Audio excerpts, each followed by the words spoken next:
Well, good afternoon, brothers and sisters, young people and friends.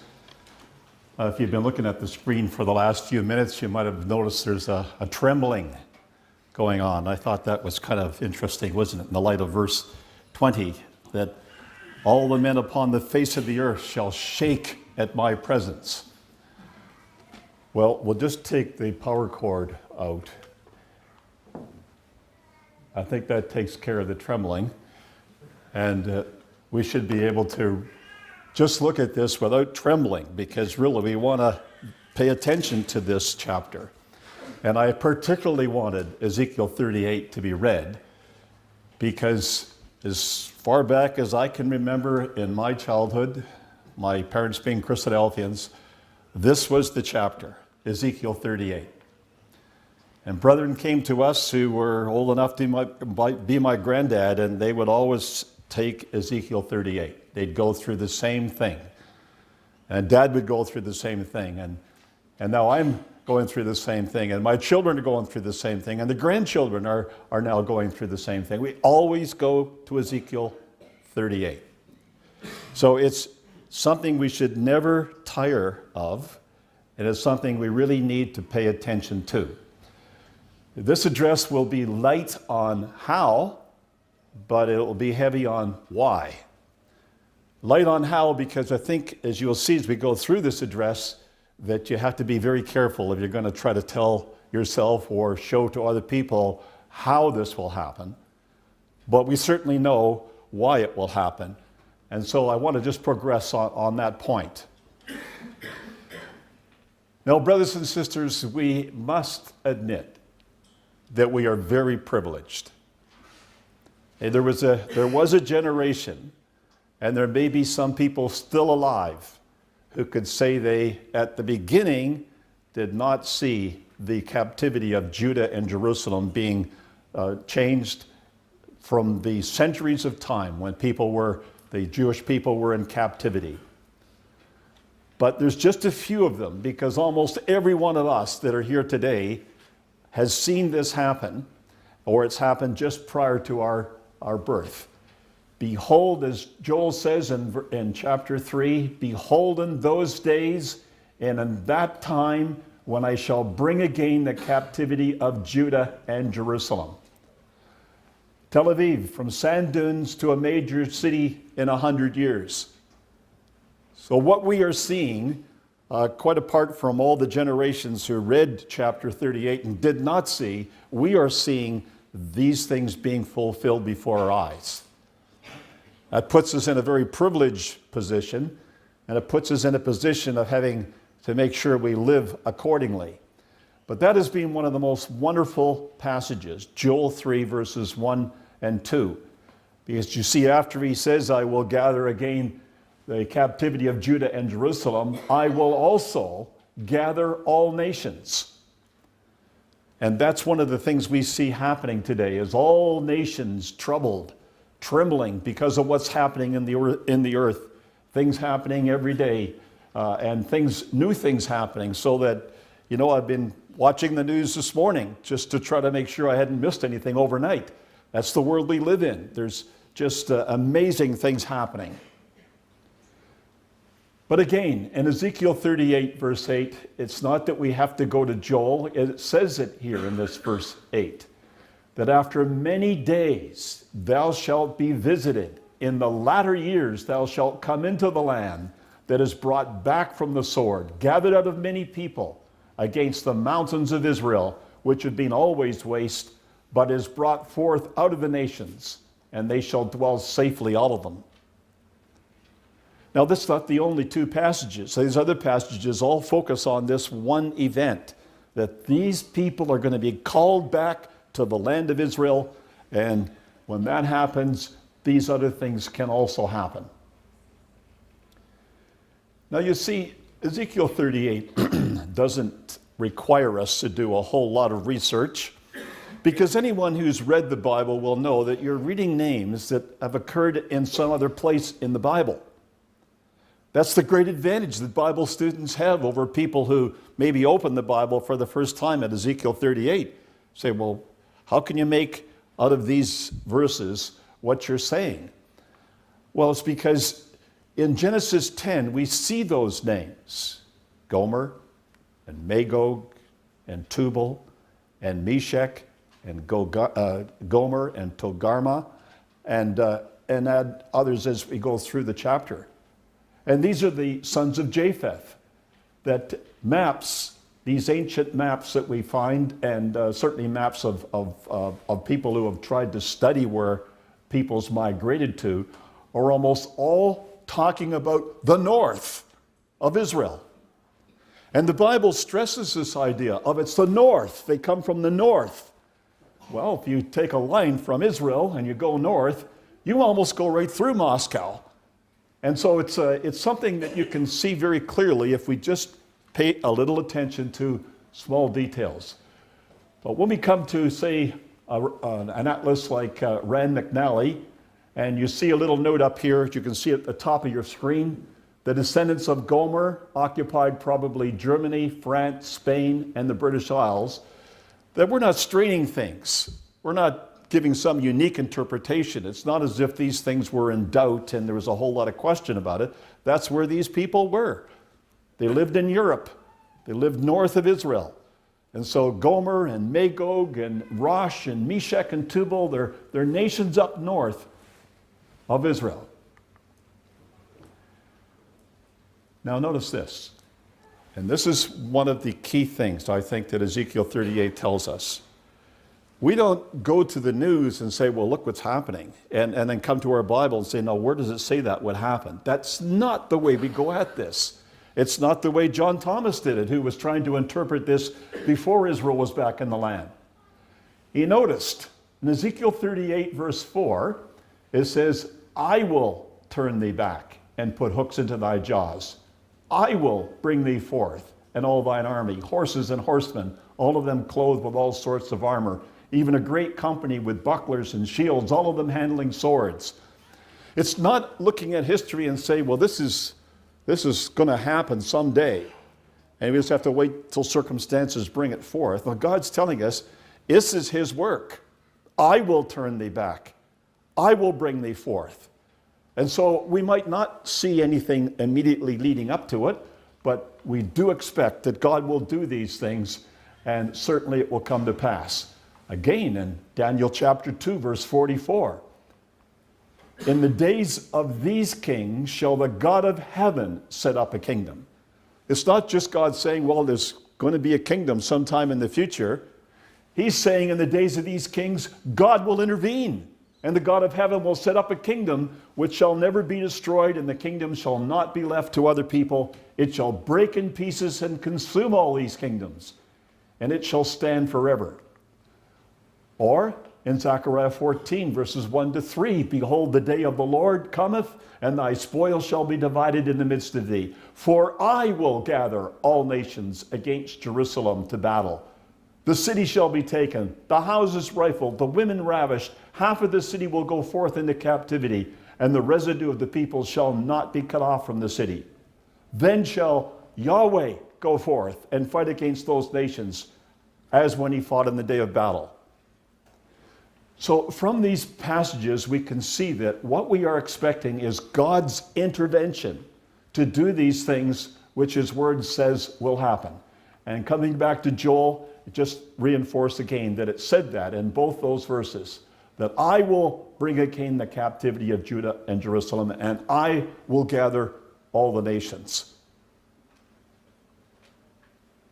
Now that should have a special ring to Christadelphians, because Christadelphians understand the name of God to be Yahweh. And we have learned through the writings of our pioneers that that name refers to the future, I will be. But when we see it laid out in the Old Testament, where God uses his name, he always tells us what he will do. So you can see God plays upon his name. It's not just I, it's Yahweh that will do this, because he is the one who will do these things. And as a result, that becomes sort of a fingerprint of God through the scriptures. Now, we've been through this. Any research will illustrate that certainly there's a large area of agreement that the word chief in the Old Testament King James Version should be Rosh, a proper name of a people of which we have been able to identify the Russians. John Thomas said this, and this is an interesting idea that he puts forth here in Help Us Israel. He says, in identifying Gog of the land of Magog, that is, styling the ruler of Magog by the latter syllable of the name of the country over which he rules. We have seen that Magog is the region extending from the Rus, or Russia, to the Rhine, comprehending Wallachia, Transylvania, Hungary, and Germany. Of course, the prophecy must be future, because the prince of the Rus is the Gog of Magog, and as yet no emperor of Russia has been also emperor of Germany.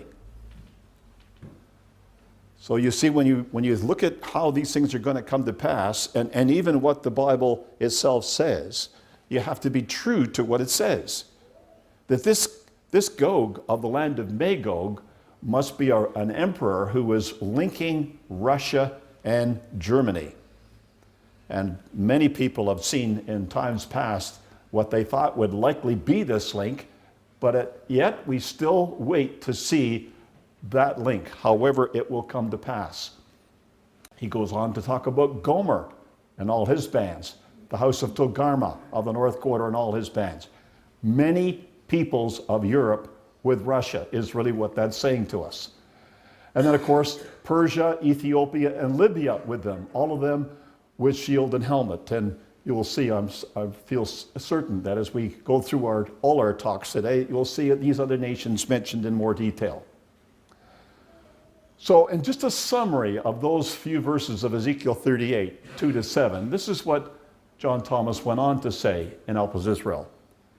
Son of man, set thy face against Gog, the emperor of Germany, Hungary, etc., the autocrat of Russia, Muscovy, and Tobolsky, and prophesy against him and say, thus saith the Lord God, behold, I am against thee, O Gog, autocrat of Russia, Muscovy, and Tobolsky, and I will turn thee about and put a bit in thy jaws, and I will bring thee forth from the north parts, and all thine army, horses and horsemen, all of them crowded with all sorts of armor, even a great company with bucklers and shields, all of them handling swords, among whom shall be Persians, Ethiopians, Libyans, all of them with shields and helmet, French and Italians, etc., Circassians, Cossacks, and the Tartar hordes of Uzbek, etc., many people, not particularly named besides.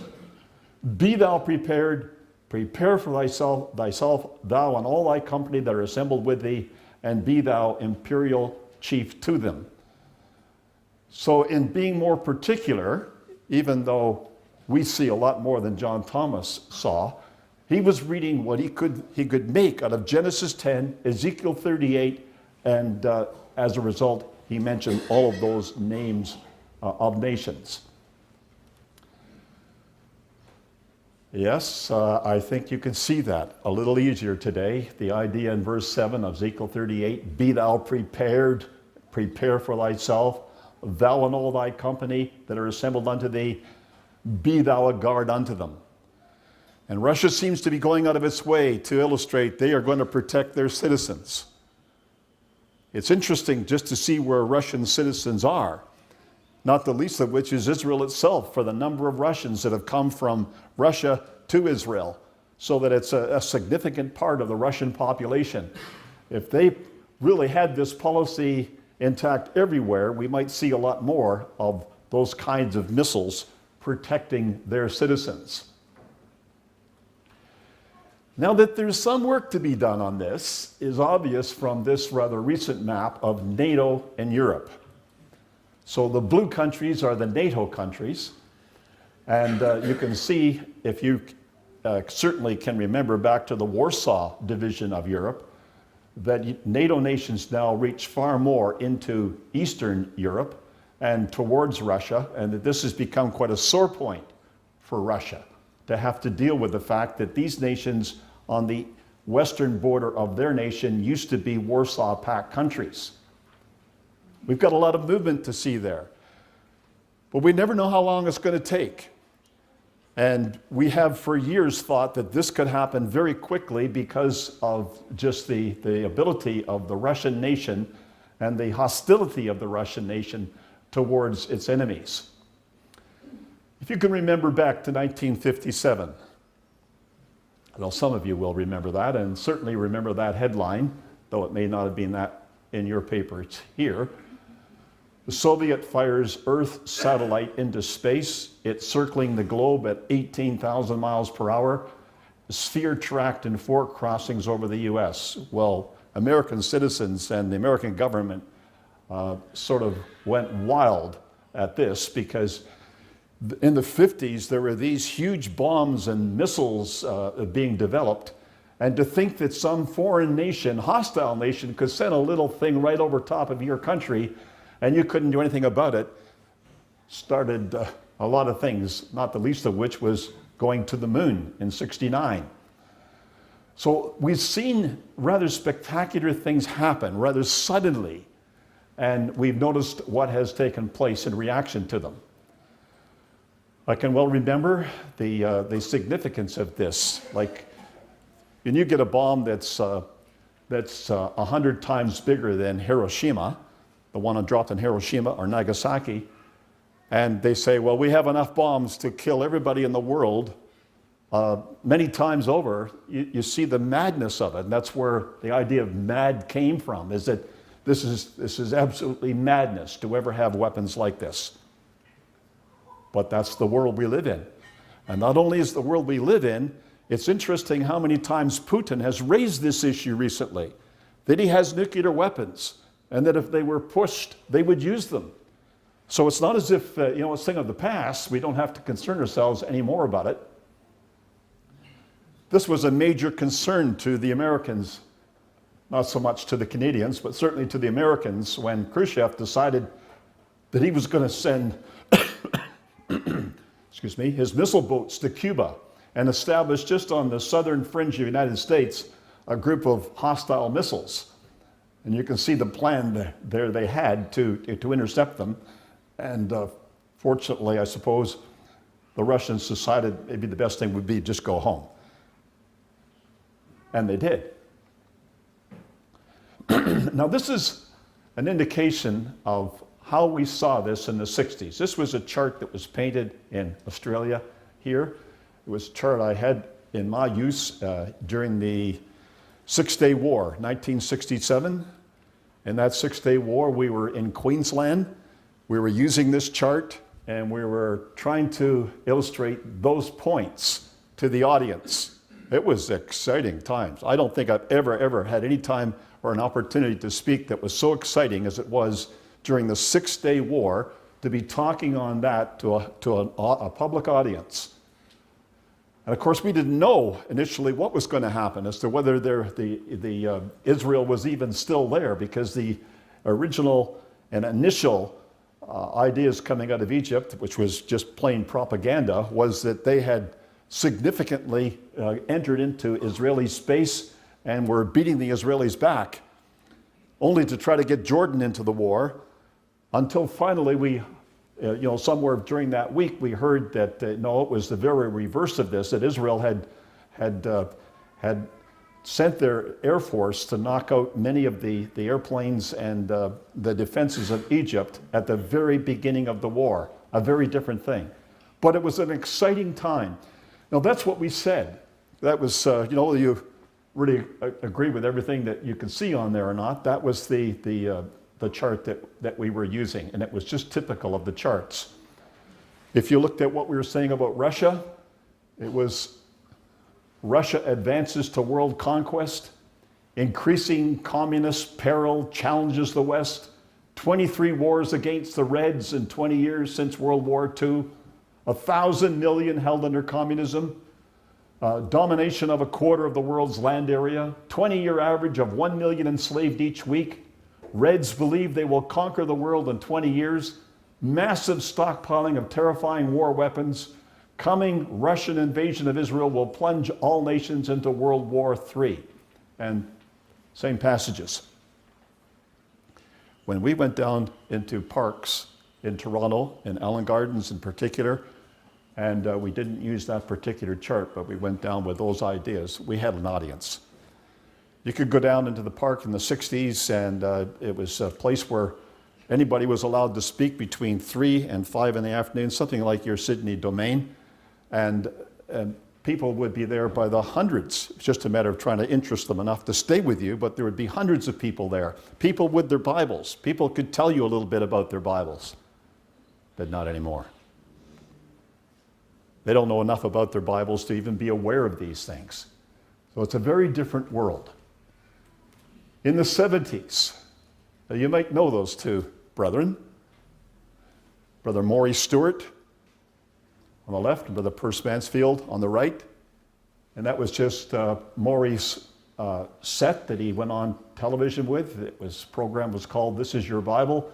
And he always had that in his background on all his television programs. So you can see the same message through the 70s. And it was an exciting time to live. But then the Berlin Wall came down. And we never expected it to be like that. We never thought it would be peaceful. We never thought that East and West Germany would come together like they did. We thought it would be with guns, it would be with conquest. So it was something new for us to see this. The Soviet Union collapsed the next year. And you can see the things that happened we would never have thought of. That the Warsaw Pact would just fall apart, and that there wouldn't be any warfare involved in some cases. In some cases there was, in a number of cases there wasn't. And this man, Mikhail Gorbachev, Man of the Year, as far as time is concerned. But it's different now, brothers and sisters. And for those people who were measuring their ideas of prophecy by what the world was showing them, rather than what the Bible said, they lost sight of Russia for a while. I don't know whether some of them ever came back and they thought that maybe we'd got the wrong nation here. Maybe it was somebody else that was being mentioned. But no, we've lived through this. And now we see Russia coming back. It's the same spirit, this idea of conquest. This new prince of Rosh, Meshach, and Tubal, who loves to have pictures like that taken of him and flashed around the world as if people didn't think enough of him, so it had to be put in gold framing. And then the invasion and the takeover of Crimea. Like, we've witnessed this. We've seen this nation at work, denying all the time that they're involved at all, yet clearly observable with satellites, that's where the nation or where the armament came from, and the patterns that they had on, and trying to make sure that they could take full control of Crimea. We saw the Malaysian Airlines Flight 17 blasted into the sky. No claim. In fact, Russia won't even allow United Nations to investigate. That's the spirit of the nation that has risen in the place of the former Soviet Union. And no doubt about how that crashed. You see the shrapnel that went in the cockpit of the plane, that there was a missile that brought it down. Now, I thought you might just enjoy a little bit of this, because this illustrates a few other things that I think came out of the news just this week. It's been in the news in Canada for quite a long time because we have to deal with the Arctic. But notice what it says. Russia says it has submitted to the United Nations a bid for vast territories in the Arctic Ocean. The Foreign Ministry said on August 4th, that's this year, that Moscow is claiming 1.2 million square kilometers of the Arctic sea shelf. Russia, the United States, Norway, Denmark, and Canada have all attempted to assert their jurisdiction over parts of the Arctic Ocean, which is thought to hold much of the Earth's undiscovered energy resources. Russia first submitted such a claim in 2002, but the UN returned it due to a lack of evidence. Moscow's latest bid reportedly contains much more data. Russia made a symbolic claim to the Arctic seabed in 2007 when one of its submarines dropped a canister containing a Russian flag on the ocean floor near the North Pole. Well, that's not the way it was reported in 2007. It was a Russian robotic submarine that placed the Russian flag under the sea at the North Pole. Now, the North Pole is not that close to Russia, so it's obviously an intention to illustrate to the nations, this is ours, regardless of what you think or how it might be claimed or settled at United Nations. That's the spirit of the nation. These aircraft, Canada is constantly having to deal with these aircraft that come from some of the far north air bases that Russia operates. These are bombers, they're military aircraft. And the interesting thing is the cheek of the nation is to come down to United States Californian airspace. That's a long way from Russia. They had to have a fuel tanker aircraft to allow them to go that far, but just to, well, you know, to salute the United States on July 4th, which is their wonderful weekend. And that's the way the Russians are, certainly in the world today. Well, we're not too interested in the way they are today. We just wanted to have a look a little bit again at this passage, because God says, I will gather all nations against Jerusalem to battle, and the city shall be taken, from Zechariah 14. And so however we see Russia and Europe coming together, the object is to gather the nations to be against Jerusalem. It's not just to bring them together. So if you were to go to Jerusalem, and Sister Dorothy and I did this just for one of our anniversaries, we thought we'd go to Israel, we just rent a car, drive around, and have a look at what interest Russia has in the city of Jerusalem. Why would Russia be drawn to Jerusalem? Why would Europe and Russia come together against Jerusalem? Well, there's a picture of the old city, and you can see it's fairly well inhabited, the area. But there's obviously a Latin quarter of the city. There is a Arab quarter of the city. There's a Jewish quarter of the city, and there's a Greek quarter of the city. Like, that's pretty obvious when you go to the city of Jerusalem. So we were interested in the Greek quarter because it's something that we didn't know that much about. We just wanted to see what else we could see there. Well, when you see this, you start to see why Russia would be interested in Jerusalem. See, that's the Church of Mary Magdalene. It sits just at the foot of the Mount of Olives, and it glimmers and shines in the light, just the way the temple or the mosque rather in Jerusalem does with its gold topping. So the Russians really do have a presence there. And this is something we would never have thought of, as that the former Soviet leaders would ever, desire to have the presence of religious leaders. But Putin, yes, very much so. You see many pictures of him like this, where he's associating himself with the Russian Orthodox Church. So when you go into Snippets files or into any of the news files that some of the brethren are generating for us, it's interesting just to see what they have to say. This comes out of the 21st of May, and it's based on an article in Forbes. When Putin came to power, it says, he shrewdly noted, that's the Russian Orthodox Church's useful role in boosting nationalism and the fact that it shared his view of Russia's role in the world, and began to work towards strengthening the church's role in Russian society. That never happened in the Soviet Union. So you can almost see that something had to happen in Russia to bring them this way. So early in his presidency, as I continue reading here, the Russian Duma passed a law returning all church property seized during the Soviet era, which alone made the ROC one of the largest landholders in Russia. Over the past decade and a half, Putin has ordered state-owned energy firms to contribute billions to the rebuilding of thousands of churches destroyed under the Soviets. And many of those rich oligarchs surrounding him are dedicated supporters of the ROC, who have contributed to the growing influence of the church in a myriad of ways. Around 25,000 Russian Orthodox churches have been built or rebuilt since the early 1990s, the vast majority of which have been built during Putin's rule and largely due to his backing and that of those in his close circle of supporters. So obviously Putin is pushing this. This is another little illustration of the same thing.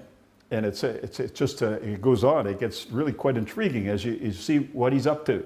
So this is a later version of Forbes. Vladimir Putin and Alexander Dugin. Now, you don't see too many other people associated with Putin. You almost think that this man runs the whole show himself. But this man, Alexander Dugin, is one of his advisors. And his vision of Holy Russia, which is shared with the Russian Orthodox Church, sees Russia's mission as being to expand its influence and authority until it dominates the Eurasian landmass by reason of a strong, centralized Russian state aligned with the Russian Orthodox Church, championing traditional social values over against the cultural corruption of a libertine West. Now that is just such an amazing turnaround for Russia. Seeing the West, seeing how the Christian values of the West are just plummeting, where many things that have been, the roots of Christianity are just being pulled out one after the other, Russia seems to want to champion them. And you can see that if you have a look at the news. And so he's winning over, he hopes, the various parts of Europe to bind them together with the help of the Russian Orthodox Church. So while all the things that he's doing with his military and all the threats that he's stating to the world about his military and what he could do if he wanted to, this is a side you don't see except you just read closely. The partnership between the Kremlin and the Russian Orthodox Church has been aimed not only at articulating this sacralized view of Russian national identity to the domestic audience, but also in advancing the mission of the Russian nation abroad. The manner in which the Russian state and the church has been cooperating, however, is undermining their jointly stated goal of building a Russian world that dominates Eurasia under Moscow's benign imperial oversight. So there's obviously things about it that people are wondering about, and that seems to be our world. It's not far off communist policy. You take 2 steps ahead and you back off one. You take 2 steps ahead and you back off one. Well, on that basis, you can be fooling people to what you're really doing, but you are advancing your initiative. So we see pictures like this, of this Christ the Savior Cathedral in Moscow, this beautiful building that now illustrates Russia's new role in the world. And I don't suppose anybody would ever expected the Pope and the Russian leader to come together like this, but we have seen now that they seem to have some kind of a relationship, and to see Putin crossing himself with the Pope is just something just amazing. Now, in this article, which is Putin's Christian faith is central to his policies, I wanted to just note this.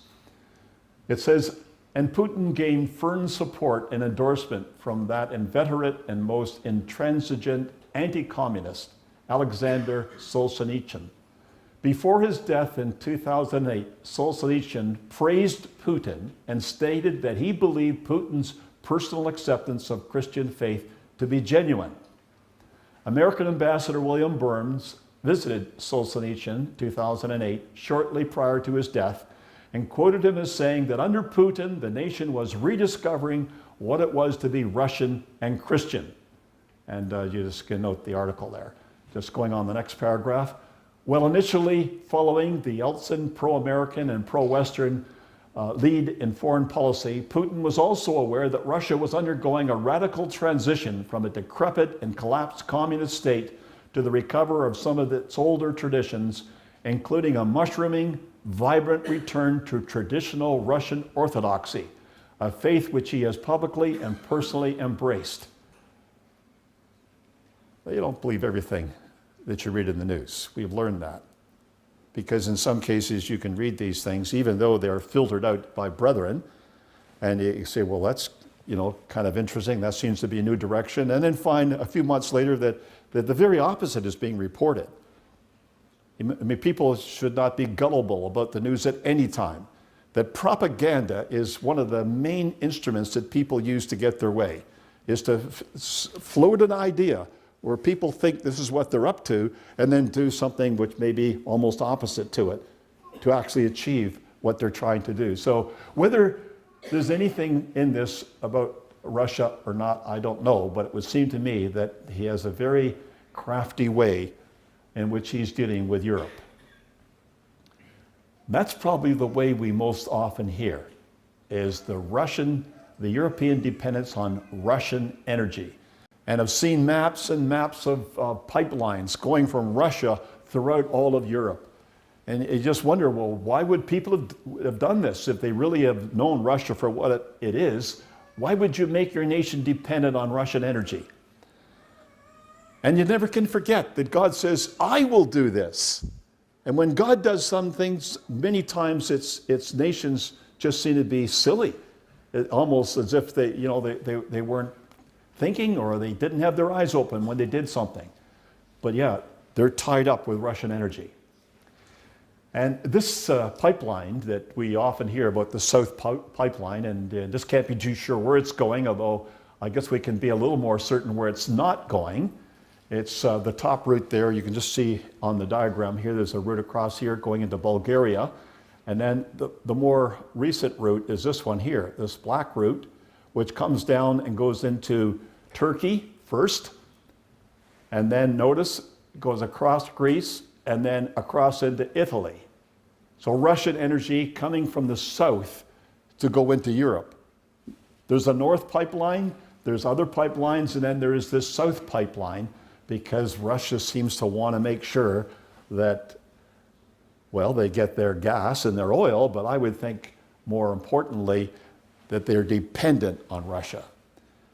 And just going back in the news a little while to see what Russia did to the Ukraine when Ukraine would not pay its bills, just turn off the spigot.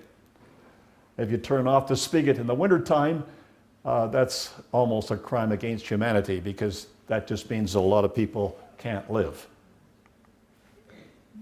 Now, I wanted to explain to you a little bit about this chart. This chart is our attempt in Ontario to try to bring charts back into circulation, but in the parks. And maybe you could see how you could do that in Melbourne. I don't know if you could do this in Melbourne. But that is a picture of a chart that's 12 feet wide. It'll be a little bit bigger than the screen you're looking at there, 8 feet high. And what it does is it focuses on flags. So that going through Ezekiel 38, if you look up the top right-hand corner up here, you'll notice the flag of Russia and Turkey and France and Germany, etc., as you go around. And there certainly could be others that we would put in there.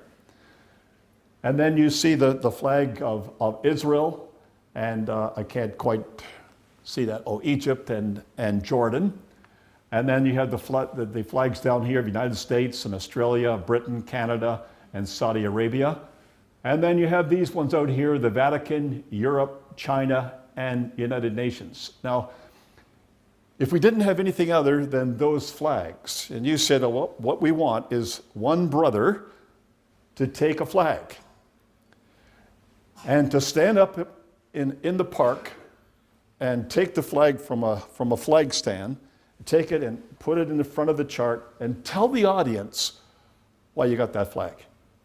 Well, you got that flag because that nation, may not be directly, but that nation is mentioned in the Bible. It has a role to play in God's plan, and it couldn't have happened before Israel became a nation. Now, we've done this. We've done this several times, where we've gone into a public park. We had the chart. It's a big chart, so it has to be well established so it doesn't blow over. You get a wind, and that would blow around very easily. And then we have a flag stand with the flags in them, and then we just let brethren get up there and speak, and we have found that really attracted an audience, because people want to know why their flags, what's my flag here for? They come from some place in Europe, they want to know why that flag's there. Well, that's fine, that's where we wanted you to come. We want to show you why your flag's there. Just to get people interested in this. You see, prophecy never loses its relevance. This idea of Ezekiel 38 is just as current now as it ever was, maybe more current, because look at the nations that, well, Brother Stephen's going to tell us a little bit about the nations associated with the Ottoman Empire. And we've seen all these nations in North Africa. All of a sudden, they're all coming to life. And everything prophetically is coming to life, brothers and sisters. It's a wonderful time to get out there and tell people why we believe this chapter is relevant in our day. And if you have nations like up here and you say, well, all right, China's not mentioned, to be able to tell people, why isn't China mentioned? And that's an interesting thing in itself. Or what is the role of the United Nations? Like, why aren't they able to get peace in the world? Wasn't that the reason why they were established? And why is Europe uniting like this? And what role is the Vatican? Why did leaders of the world go to the Vatican? What would be the significance of that? We got the answers. And that gives us an in to the public of today. With all the other things that are going on, all the moral issues out there, but you like to speak sometime, this is what God has given us to reach out to a world and tell them that the God of the Bible is very active in what he's doing. I'll leave that with you. We certainly could talk about that later afterwards. But look at them. And that's just a few, because I didn't take all the flags of Europe. We could certainly take more flags of some of the North African states. Mothers, if you have 50 brethren who want to go down to the park and each take a flag and stand up, well, I'm sure if there was 51 brethren, we could find another flag. And then, you see, you can separate them. And this is on a Bible prophecy that was written 2,500 years ago. Doesn't that illustrate the importance and significance of this book? That something that old could be that current, could be that up to date, that you could find those nations somewhere in that chapter or in the other chapters. That, I believe, brothers and sisters, is what God intended that our generation had, so we could tell people about the coming kingdom and attract them in these days as well. Well, just going back to one other issue I'd like to raise in the little bit of time we have left. Just trying to figure out a little bit about the Crimean War and how Russia went into the Crimea. I just noticed in Wikipedia, this is not necessarily something you would go to find very accurate information, but this is just one little clipping from that website on this topic. What was the cause of the Crimean War in 1853? It says the immediate issue involved the rights of Christians in the Holy Land, which was controlled by the Ottoman Empire. It involved the control of the holy sites in and around Jerusalem. Now, who would ever have thought you would fight a war in Crimea over that issue? The French promoted the rights of Catholics, while Russia promoted those of the Orthodox. And they still do. The longer-term causes involved the decline of the Ottoman Empire and the unwillingness of Britain and France to allow Russia to gain territory and power at the Ottoman expense. Russia lost, and the Ottomans gained a 20-year respite from Russian pressure.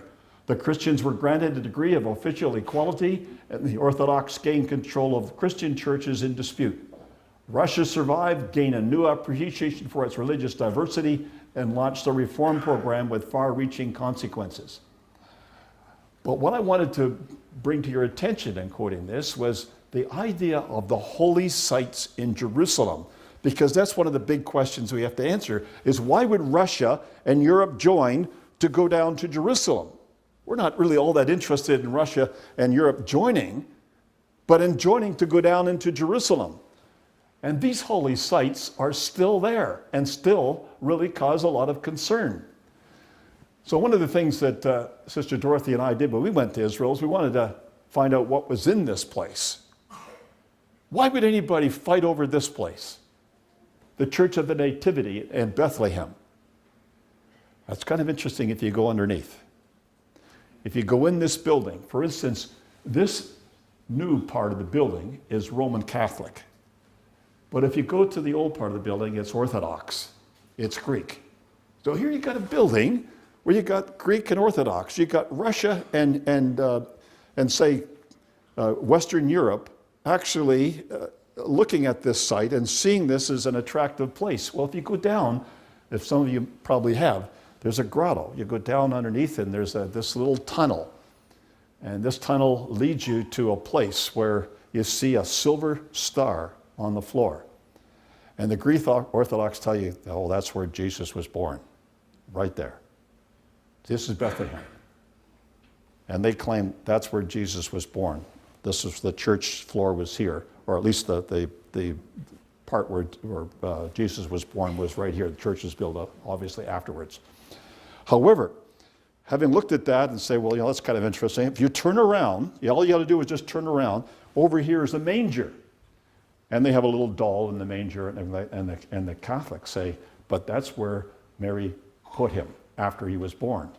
Imagine that. Roman Catholics say, this is where the manger is, and the Greek Catholics say, but that's where he was born. They want to share the site. You would never think that that kind of thing goes on underground. But that's one of the reasons why these holy sites are interesting to them. This site here, that's the Church of the Holy Sepulchre.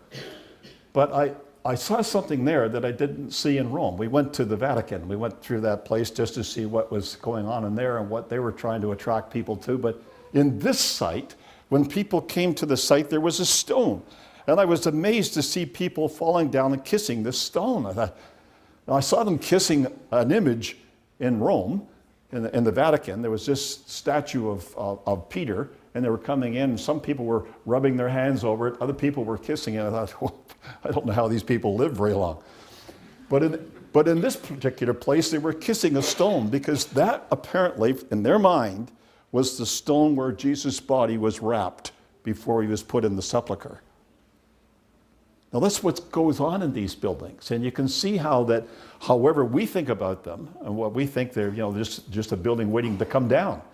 But for them, it's a holy site, and they're willing to go to war over these sites. And then if you go up to Nazareth, this is the big edifice that the Roman Catholic Church has built up there, called the Church of the Annunciation. Do you think these are important to these people? Well, the buildings tell you that they are, and that they would go to war over these buildings to contain, or at least to control them. You can see how that all the nations of the world would be very unhappy that Israel has the oversight of these buildings, and how they would very much like to have that themselves. So the disarmament of Russia. Now I thought this was one thing, just there's two slides left. If you look at the ASV, you will notice that it says, and thou son of man, prophesy against Gog. This is Ezekiel 39. Say unto him, the Lord, well this is ASV, so it uses Jehovah, which just illustrates where they are in their translation. Behold, I am against thee, O Gog, prince of Rosh, Meshech, and Tubal. I will turn thee about, lead thee on, cause thee to come up from the uttermost parts of the north, and I will bring thee upon the mountains of Israel. And I will smite thy bow out of thy left hand, and I will cause thine arrows to fall out of thy right hand. Thou shalt fall upon the mountains of Israel, thou and all thy hordes, and the peoples that are with thee, and I will give thee unto the ravenous birds of every sort, and to the beasts of the field to be devoured. So whatever weapons this nation goes on to invent that they haven't thought of already, or however good their military might be, God says, I'll smite the weapons out of your hand. I'll cause your arrows to fall out of your right hand. There's no weapon formed against Israel that could ever prosper.